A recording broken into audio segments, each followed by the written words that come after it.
All right, hello and welcome to this training. As you can see from the title, what we're going to be covering today is the power of delusion and how radical self-belief rewrites reality. As you can see from the overview, what we're going to be talking about more specifically is the myth of realism, strategic delusion and irrational confidence, the utility of useful lies, the artist's delusion and the birth of worlds, reprogramming reality through belief, and then the review and your action items for the day or the next few days. So without further ado, let's get started and talk about the myth of realism. So let's be honest, being realistic sounds responsible, doesn't it? It feels grown up, sensible, safe. But that's exactly why it's actually dangerous. Realism, when you really look at it, is just fear wearing a mask of logic. It whispers, be smart, when what it really means is stay small. And the most striking part is that people who live by realism end up with a very predictable, comfortable life. Comfortable, but completely forgettable. You see, realism didn't begin as a mindset. It began as a survival code. Early humans needed it to avoid dying in stupid ways. Don't chase tigers, don't jump off cliffs, don't taste or test poison berries. It makes sense back then, but you're not dodging tigers anymore. You're dodging discomfort. And that same ancient caution now stops you from really exploring your own potential. And what once kept you safe will now quietly keep you stagnant if you don't rewrite the program. Look, history has plenty of proof of this. Every world changer looked a little insane compared to everyone else that's being quote-unquote realistic before the world caught up. The Wright brothers, Jobs, Bezos, they were all accused of being delusional before they became inevitable. And so realists document the present. The delusional dreamers of the world design the future. And you'll notice too that the people who criticize and call others unrealistic rarely create anything themselves. They just measure what already exists because that's the only ground they actually trust. And here's where it gets pretty sneaky. Realism whispers through logic. It basically says, be practical, or that's statistically unlikely. But statistics often lie and are built from the past, and your next move doesn't necessarily belong to the past. The realist mindset can only calculate from yesterday's data. It has no formula for new behavior, fresh courage, or creativity. So, for example, for decades, experts believed running a mile in 4 minutes was physically impossible for humans. Medical journals literally published proof that it couldn't be done. Then Roger Bannister did it in 1954, and within 46 days, someone else broke his record. BlackBerry executives dismissed the iPhone as impractical because their data showed professionals needed physical keyboards. They relied on past user behavior and missed that people would adapt to touchscreens in ways statistics couldn't necessarily predict. In 2007, Netflix executives began shifting from DVD rentals to streaming, despite analysts insisting consumers preferred physical media. Market experts called their focus on streaming delusional, when broadband infrastructure wasn't yet ready to support it. Now, when Airbnb launched, hotel industry experts dismissed the idea that people would let strangers stay in their homes. Data showed consumers valued hotel safety standards and amenities, yet the founders' delusional belief that people would prioritize authentic experiences transformed the travel industry forever. Leonardo da Vinci, for example, designed flying machines, helicopters, and submarines centuries before the technology existed to actually build them. His notebooks show detailed engineering plans that were considered fantasies by his contemporaries, yet many of his concepts eventually became reality. Napoleon rose from modest origins to become Emperor of France, believing he was destined for greatness from an early age. He conquered most of Europe despite facing larger armies, famously declaring impossible is a word to be found only in the dictionary of fools. Alexander the Great believed he was descended from gods and destined to conquer the known world. At age 20, he inherited a small kingdom and proceeded to conquer the Persian Empire, which was the largest empire in the world at the time. He never lost a battle despite being consistently outnumbered, often by factors of 5-1 or more. Nikola Tesla envisioned wireless energy transmission and global communication systems decades before they were technologically feasible. He claimed that he could visualize his inventions in complete detail in his mind before building them. Now, Obviously, there are countless more examples, but at this point, you probably get the gist. So by default, the moment you do something unprecedented, realism collapses. Now, once you start seeing realism for what it really is, which is a filter, not a fact, you'll catch it everywhere. You'll hear it when you downplay an idea before you even test it. You'll feel it when you second guess yourself just because no one else is doing it. And every time you say, let's be realistic, just notice what actually happens next. The energy in your body drops immediately. And that's the nervous system choosing safety over expansion. So let me explain what's really going on inside your head when that happens. The brain builds reality through selective attention. It doesn't show you the world, it shows you what matches your internal map of the world. So if your map says ordinary, your brain will literally delete extraordinary options and experiences before you can even see them. How many people do you know who will see the examples I talked about earlier and dismiss them as mere luck or find some other excuse to dismiss them? It's basic neuroscience. The reticular activating system, or RAS, works like a filter, only letting in the thoughts that fit your dominant expectations. For example, think about the last time you decided to buy a car, or anything for that matter, and then started seeing it everywhere. That's your RAS in action. The world didn't change. You just tuned in differently.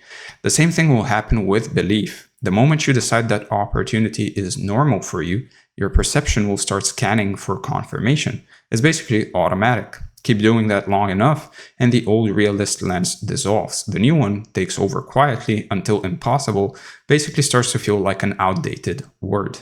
So here's how you use this deliberately. Feed your brain new assumptions every day. Literally talk to it, say them out loud, visualize them, act on them, read about them.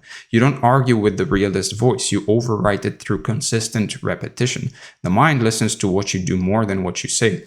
Eventually, you'll notice that your brain stops waiting for outside proof and it starts manufacturing it. And that's when you realize you've turned belief into evidence. And yes, you'll still feel the tug of realism. It's been rewarded your whole life. People clap for reasonable. It feels validating, but reasonable people maintain the systems that bold people reinvent.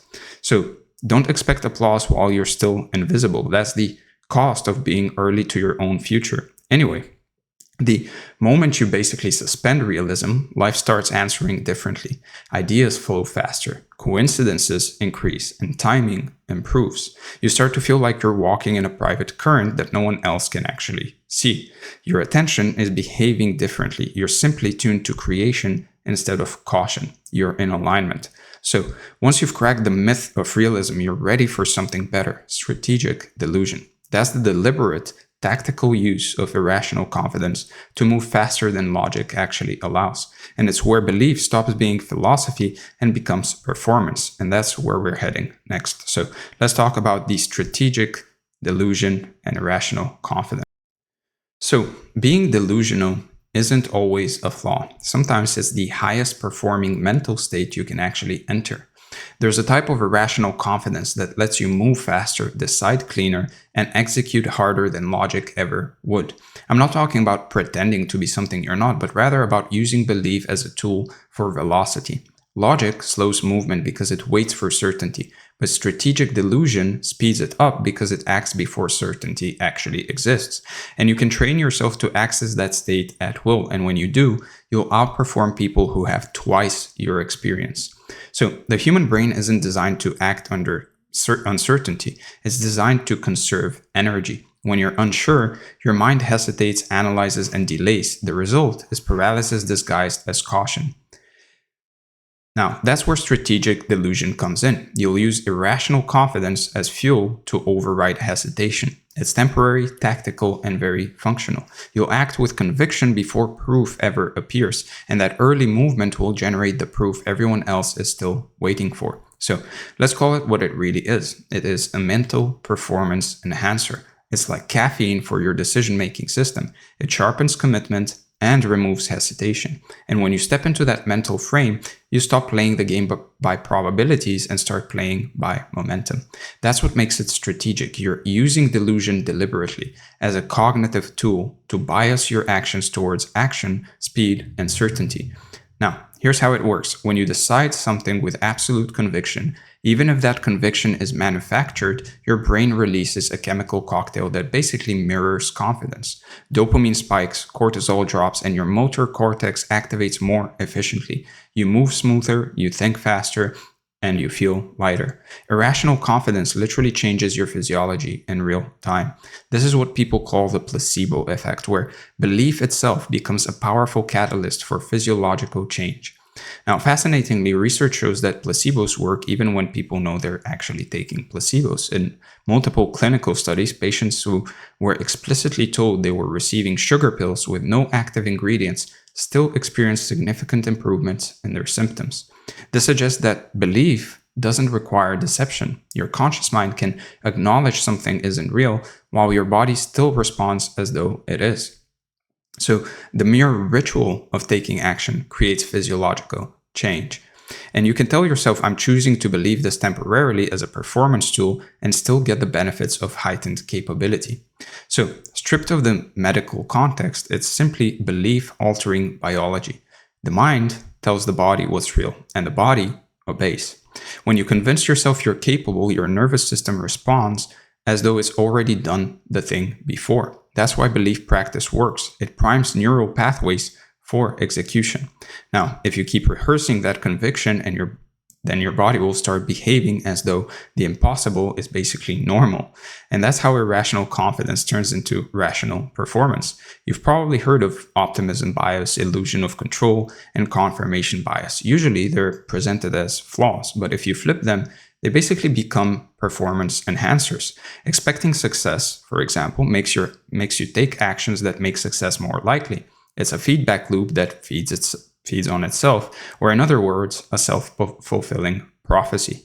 Now, another example here is believing you have influence over your outcomes pushes you to basically adjust micro behaviors that others ignore. Those micro adjustments compound into real control. When you assume you'll find proof, you start noticing it everywhere. The mind collects evidence for whatever narrative it's told to serve. So, how do you use this deliberately? You'll build what I call confidence rituals. They're small physical or mental triggers that basically push you into that irrational certainty on command. Look, confidence isn't an emotion. It's really a physiological configuration. If you can trigger the state, you can basically trigger the results.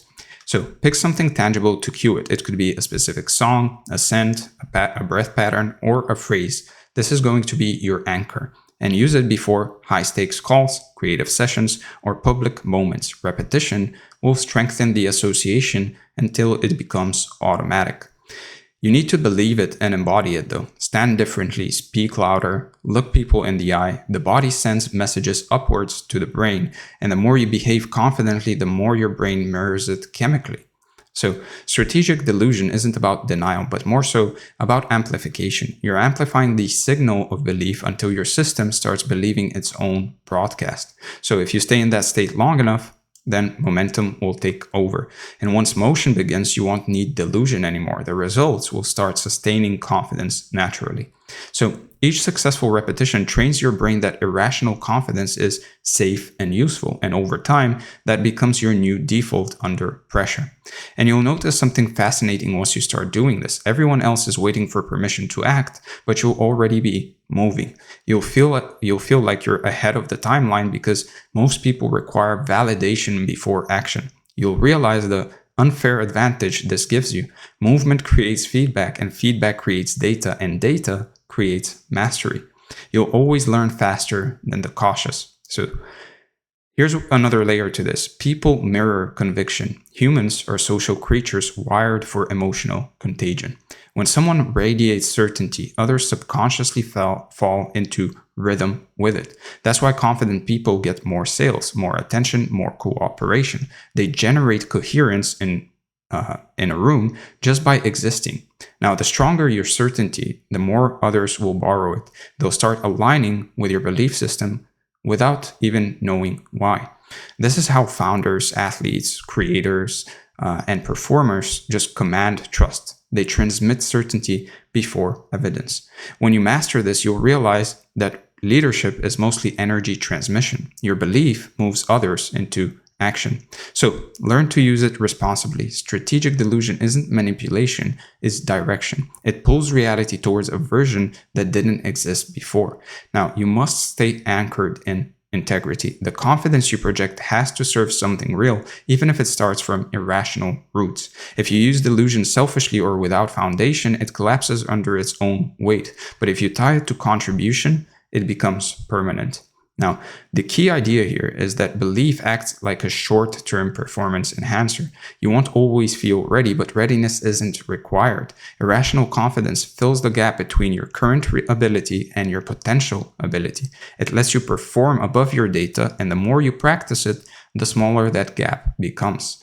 When you start operating this way, fear becomes a background hum instead of a wall. You move while feeling it, and that movement keeps you sharper.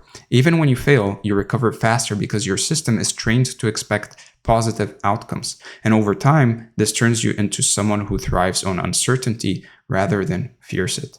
Now, strategic delusion, when mastered, pushes you into flow states more easily. You'll stop thinking about whether you can and start doing it until you prove that you can. That immersion is what switches off doubt and turns effort into instinct. And you'll notice time distorts, fear quiets, and everything feels lighter, like the mind and body finally agree.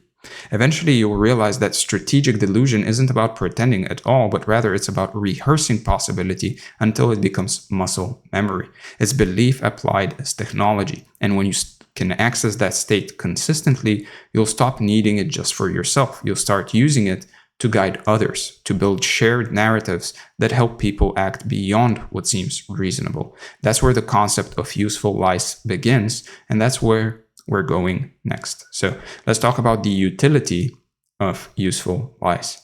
So let's take a step back and actually talk about one of the strangest truths about human progress. The world runs on fictions. Every system we use to organize society, like money, status, time, religion, even success, is just basically a collective agreement on a story that isn't physically real, but works because everyone treats it as if it is. Useful lies are the scaffolding of civilization. When you understand that, you stop trying to find absolute truth in everything and start asking a much smarter question. Does this belief help me build? Philosophical pragmatism basically teaches that the value of an idea isn't whether it's true, it's in whether it works. And now, this isn't about really self-deception or something of that sort. It's more so about conscious authorship. You're already living inside fictions. You just didn't choose them. So your culture, your upbringing, your media diet wrote your code for you. When you start examining which of those beliefs actually help you move forward, you reclaim authorship. The point isn't to escape illusion. It's to curate it. You'll start noticing that every successful person does this instinctively. They pick the stories that move them forward and discard the ones that drain them. If you zoom out for a second, you'll see how deep this goes. Take money. It's really just paper and numbers. It works because we all agree it works. The same is true for law, education, or reputation. None of them exist in nature. They exist in belief. These are useful lies that turn chaos into cooperation. So the question becomes, if collective delusion can shape nations, what could a personal one do for you? Now, once you see belief as a tool instead of a truth, everything becomes malleable. You stop arguing over who's right and start thinking about what's effective. And you'll become less emotional and more intentional with the stories you adopt. It's because it's like switching from being a character in someone else's movie to becoming the actual director. So here's how to work with this practically. Every belief carries both cost and return. Some beliefs give clarity, others give motivation, others create limits. The trick is to learn to treat beliefs like tools in a toolbox. You use them when they're useful and set them down when they're not. For example, believing everything happens for a reason isn't necessarily scientifically provable, but it's emotionally stabilizing. It keeps you from spiraling when things go wrong. It helps you recover faster, which means you make better decisions under pressure. If that belief helps you keep moving, it's useful. If it makes you passive, then it's not. Function determines the value of the belief. Now, An important point here is that beliefs have expiration dates, so you need to basically check them periodically. A belief that served your survival 5 years ago might be sabotaging you quietly today. Now look, you don't need perfect beliefs, you need powerful ones. So pick the stories that make you act, create, and endure. People like me always figure it out. Every rejection redirects me to something better. Everything I need is already within reach. These beliefs are frameworks for action. When you repeat a belief consistently, it becomes the default operating system that makes decisions for you before you actually think. And the more often a belief produces results, the more your subconscious invests in it. It basically becomes a self-fulfilling prophecy through repetition and reinforcement. So the more you use beliefs as tools, the more creative freedom you actually gain. You'll start experimenting with reality like an artist instead of debating it. You'll feel lighter because you're no longer obsessed with certainty. And that's where things get interesting, because once you realize that most truths are basically constructed, you'll start building your own with intention. So let's talk about the craftsmanship of belief, the art of building useful lies consciously. This is where you'll move from philosophical awareness to practical design. So start by identifying areas of your life where uncertainty basically paralyzes you. Then craft a belief that restores motion. For example, if you freeze before big decisions, create the belief action clarifies more than thought ever will. That one sentence basically becomes a mantra and a compass for speed. Use it until it stops serving you, and then replace it. You're not pledging loyalty to beliefs, you're deploying them strategically. Over time, this approach turns belief management into a form of personal engineering. You'll be building the architecture of your worldview from the inside out. Now, the danger here is blind optimism. Useful lies must still produce results. So if a belief makes you feel good but doesn't really change your outcomes, then it's not really functional. So measure your beliefs the same way you test a product, by its outcomes. Delete any belief that keeps you comfortable but powerless and replace it with one that demands motion. That's how you keep delusion productive instead of escapist. See, once you master this personally, you'll start noticing it everywhere, socially. Every great leader, brand, or movement engineer a collective belief that basically aligns behavior. It's the why that holds systems together. They tell useful lies big enough to unite people around shared direction. Apple made people believe they were basically buying rebellion and art in the shape of technology. Tesla made people believe they were investing in a future species. Religions, nations, even markets all operate because of a collective narrative engineering.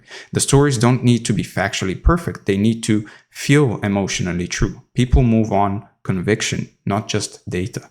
So when you understand this, you'll start leading differently. You'll craft narratives that drive clarity and commitment rather than control. And eventually, you'll start to see the line between delusion and wisdom is defined by output.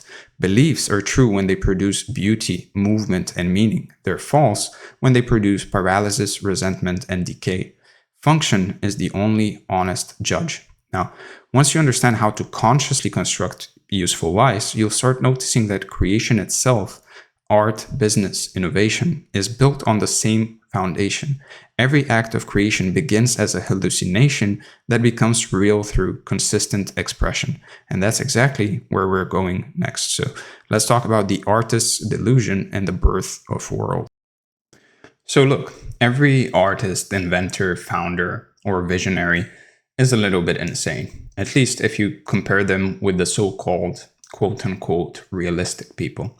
To create anything that doesn't really exist yet, you have to hallucinate something into being and then convince reality to basically agree with you. That's what creative delusion is. It's the method behind the madness. It's the ability to hold an image of what could exist so vividly that your actions start bending the world towards it. This is how every masterpiece, every invention, and every revolution really begins. Someone believes in an idea so strongly that it eventually becomes undeniable. Now, think about it. You can't paint a masterpiece while obsessing over what's real right now. Creation always requires some suspension of realism. Artists enter a temporary state of something like self-hypnosis, where they basically stop asking if it's possible and start exploring how it could feel if it were. The same psychology that powers an artist at their canvas can power you in anything else. Creativity isn't a privilege of the gifted, it's a neurological mode available to anyone who's willing to cross the line between perception and imagination. The creative mind works basically like a door between two realities, the actual and the potential. It keeps one foot in what is and another in what could be. And the stronger the vision, the more gravitational pull the imagined world exerts on the physical one. And so when you master this, your goals stop feeling like distant targets and start behaving like magnets. They pull you forward because the mind starts collapsing the distance between idea and evidence.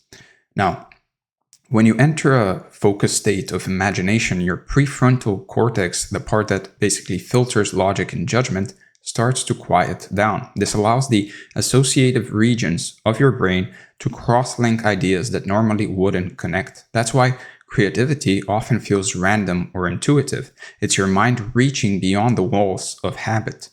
The artist's delusion is essentially permission for chaos to organize into something new.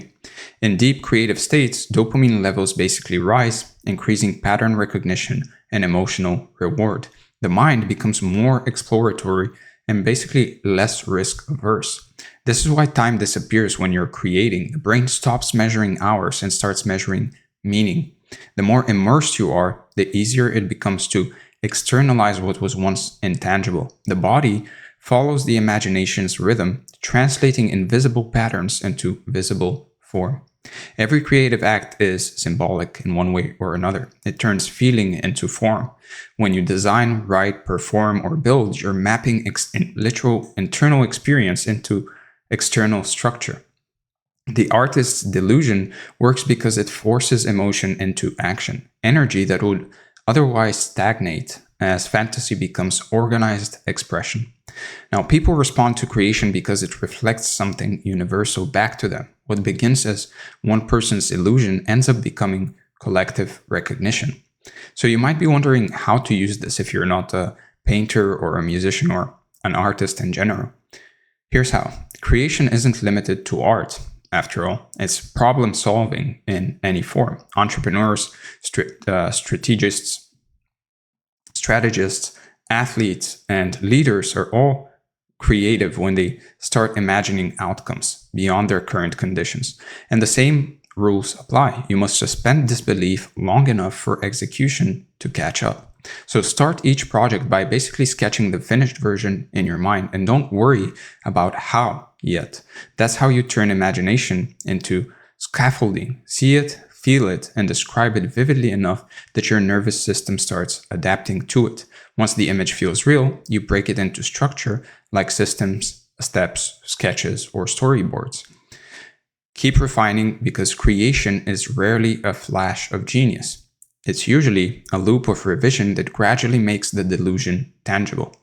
And design surroundings that keep you in contact with your imagined world. The brain uses sensory cues to sustain emotional states. So surround yourself with visuals, sounds, and symbols that remind you of the future you're building. Heath Ledger's preparation for the Joker role demonstrates the artist's delusion at its extreme. He locked himself in a hotel room for weeks, closed off the windows, created a diary in character, and experimented with voices, movements, and psychologies that didn't exist in him before. And Ledger didn't just play the Joker, he basically hallucinated the character as he imagined it into existence through sustained immersion. He treated his imagination as a laboratory where the Joker could evolve independently. And by the time filming began, the performance wasn't acting, it was channeling. He had convinced his nervous system so deeply that the Joker's mannerisms became automatic. The more your environment mirrors your vision, the easier it becomes to stay inside the creative trance where innovation happens. So let's clear something up. Creativity isn't some kind of random inspiration like most people think. It's usually structured irrationality. Artists know this, writers know this, everybody that actually does some kind of creative work knows this. They show up at the same time in the same place every day, even when they feel empty. And that routine is what builds a psychological trigger. The brain learns to open the creative channel on demand. So if you want consistent innovation, just make creativity mechanical. Treat imagination like a muscle that strengthens through repetition. Schedule dedicated time for exploration. Even 30 minutes of uninterrupted thought will basically train your brain to associate solitude with creation. Ironically, constraints actually amplify creativity. Limitation forces innovation. Give yourself boundaries so your imagination has something to push against. And the more regularly you practice, the faster you'll enter flow, and the threshold between thought and action will get shorter each time. Now, every creative will face resistance of some sort, the inner critic or fatigue or doubt or anything else. The artist's delusion is the antidote. You'll keep going not because you're certain it will work, but because you've chosen to believe it already exists. So repeating the same actions, even when you're doubting, will train your mental endurance over time, and you'll begin to trust momentum more than your mood. And the moment you act through this belief returns. That's the paradox of creation. You prove it's real by behaving as though it already is. So creativity also depends on emotional energy. Passion, frustration, awe, and curiosity are all creative fuels. Learn to work with your emotional charges instead of trying to suppress them. The best ideas often arrive disguised as tension. So when emotion surges, channel it into motion of some form. Write, move, record, build. Energy wants expression. The faster you convert it, the cleaner your mind becomes. This process of converting feeling into form turns chaos into clarity, and emotion stops being noise and becomes useful. The more often you release emotion creatively, the less you'll carry stress unconsciously. Your nervous system will become lighter, sharper, and more adaptive. So don't numb yourself to avoid overwhelm. The ability to feel deeply is the artist's radar. It helps you perceive possibilities that others miss. And so try spending more time alone without any input, no music, no screens. That silence will reset your sensitivity. When you return to work, your creative radar will be sharper and your output will carry more emotional depth. Now, over time, you'll realize that creative delusion is about remembering rather than pretending. You're not fabricating anything, it's pre-recognition. You're not inventing new realities, you're discovering future ones that already exist in potential. The artist's delusion is the mental bridge between those two coordinates, vision and manifestation. And once you understand that whole concept, you'll basically see how creative psychology and belief are one and the same. Imagination rewires perception, perception reshapes action, and action reprograms reality. So let's talk about reprogramming reality through belief. So here's where basically everything starts to converge. You've seen how realism limits perception, how strategic delusion boosts performance, and how useful lies shape function. But now we're going to talk about the mechanism underneath it all, the way belief literally rewires the world you experience. You might think belief is mental, abstract, or symbolic, but it's not. Belief is neurological architecture. It's a coding language that tells your nervous system how to interpret data. So once you understand that, you can consciously edit the software that basically runs your reality. Now, belief is the single most efficient piece of technology the human mind has ever built. It predates language, it predates philosophy and culture. Before people learned how to record facts, they learned how to hold faith. That's because faith, whether in gods, systems, or yourself, is what allows action to happen before evidence even exists. Every civilization, every invention, every work of art began as belief, preceding proof. It began as faith. It's the bridge that turns potential into practice. See, when belief changes, perception follows. The eyes don't see, the brain interprets. What you think is out there is just your nervous system filtering and organizing sensory input. The brain doesn't necessarily always care what's true, but most of the time it does care about what's consistent. So if you feed it a new, consistent belief, it will start finding proof to make that belief real. Once you grasp that, your reality basically becomes flexible. Let's unpack how this actually works. The mind is always running a prediction model. It guesses what's going to happen based on what has already happened. And that's how it saves energy. When you deliberately install a new belief, say, I always land on my feet, you're basically altering the prediction pattern. The brain begins updating its expectations, and those expectations influence your micro behaviors, your tone, your timing, and your attention. Eventually, your external world starts reflecting those changes, and it starts reflecting them back to you as coincidence. It's basically causation at the perceptual level. Belief also has chemical consequences. When you believe you can, dopamine levels rise. That signal of expectation activates focus and motor engagement. The brain primes your body for execution before you even begin. So the feeling of possibility is to a degree biochemical. You're basically manufacturing performance fuel. Keep doing this long enough and your nervous system starts associating challenge with excitement instead of fear. That's how you become unshakable. Now, to reprogram reality, you'll need to treat belief like a system update, not an affirmation. Affirmations, at least in the way they're popularly used, fade because they're words without real reinforcement. So system updates stick because they include sensory data, emotional charge, and most importantly, behavioral evidence, or in other words, action. That's the trinity of belief change. So anchor your beliefs in sensation. When you visualize success, feel the air in that room, hear the tone of your voice, see the details around you. The more sensory data you attach, the more convincingly the brain encodes it. Do it often enough, and your body really starts adopting the physiology of that imagined future. Your breathing, your posture, and speech patterns adapt automatically. And frequency beats intensity. 10 minutes daily of vivid belief rehearsal will outmatch 1 weekend of blind motivation every time. So to give you some examples here, research at the Cleveland Clinic showed that participants who only mentally practiced finger exercises increased muscle strength by 35% compared to 53% for those who actually physically trained. The brain's motor cortex activated similarly in both groups, showing that vivid mental rehearsal triggers real physiological adaptation. A Harvard study by Amy Cuddy found that holding expansive power poses for just 2 minutes increased testosterone by 20% and decreased cortisol by 25%. The body's endocrine system responded to posture signals, proving that the physical embodiment of confidence creates real biochemical changes that support the belief. Now, another one is the neurolinguistic research from Stanford that basically showed that when subjects consistently visualize themselves as confident public speakers, their vocal patterns unconsciously shifted, their pitch stabilized, their filler words decreased, and speaking tempo became more controlled. The nervous system automated the speech characteristics of the imagined identity through repeated mental rehearsal.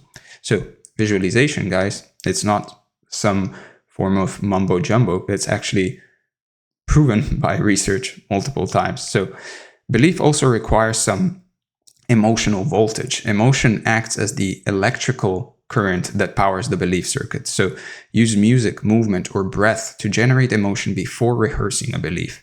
Energy makes the message stick. So link the new belief to emotional memories of victory. The brain often uses emotional similarity to decide what's real. And finally, you need evidence loops. Belief becomes truth through repetition of aligned action. Every time you behave as though your belief is already true, the body logs it as proof. You can start ridiculously small. So, for example, just send one message or record one video or take one step that basically confirms the narrative you're actually building.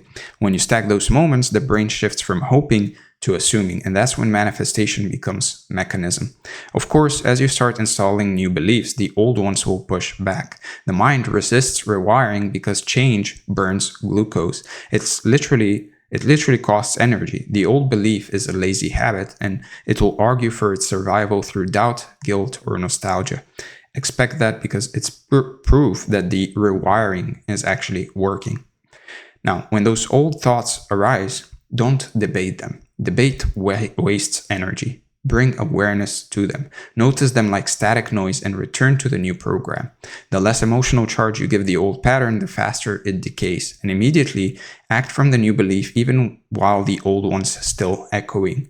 Action often creates change faster than thought. Now, over time, the mind will basically stop seeing the two beliefs as separate. The new one absorbs the old. You'll notice fewer spikes of doubt and longer stretches of ease. And eventually, you won't be trying to believe anymore. You'll just be operating from it unconsciously. And that's when reality actually starts to synchronize. So, belief isn't formed in a vacuum. It needs environmental reinforcement. You can't program confidence in a room full of cynics. So surroundings feed your subconscious cues. Every object, every tone, and person sends a signal about what's normal.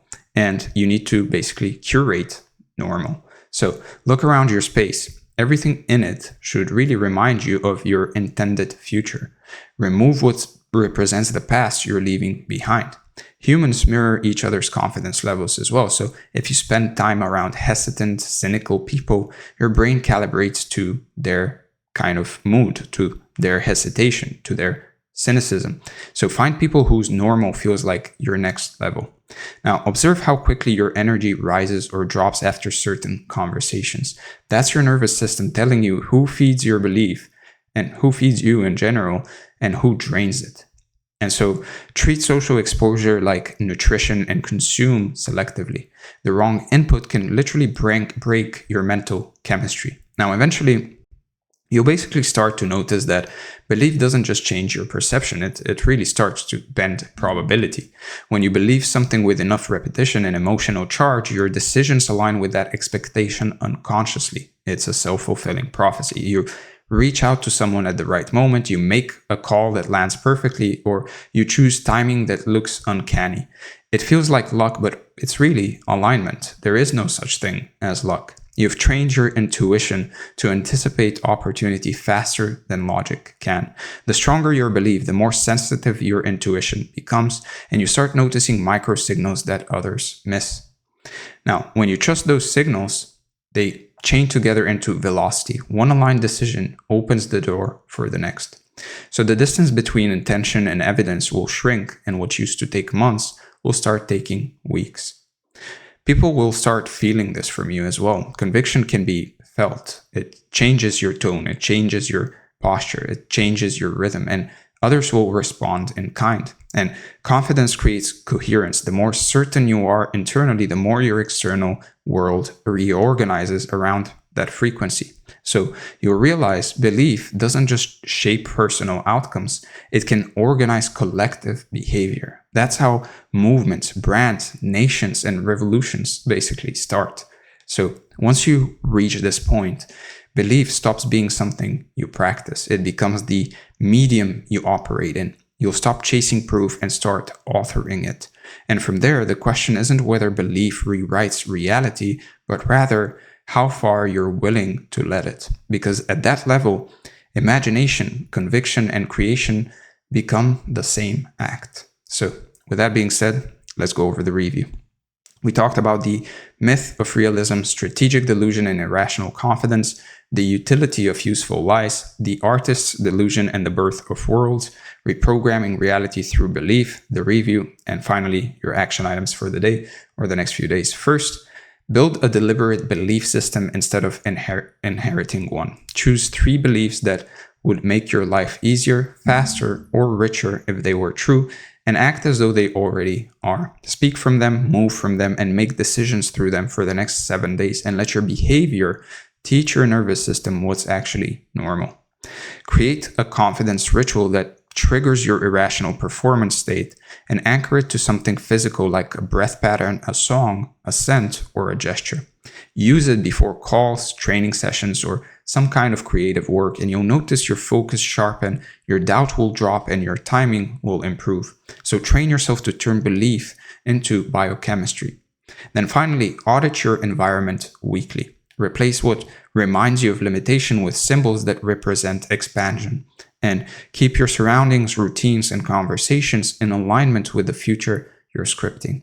The more consistency your system senses, the faster delusion becomes data and imagination becomes reality. So I hope you enjoyed this training. I hope it brought a lot of value. It was personally very close to my heart because to a degree, everything I have accomplished in my life, even though I haven't accomplished all my goals, and compared to a lot of other people, I haven't accomplished that much. But for me personally, everything that I've achieved in my life seemed delusional to someone at some point.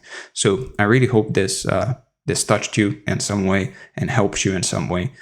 With that being said, make sure to subscribe if you enjoy this type of content. I'll be uploading more.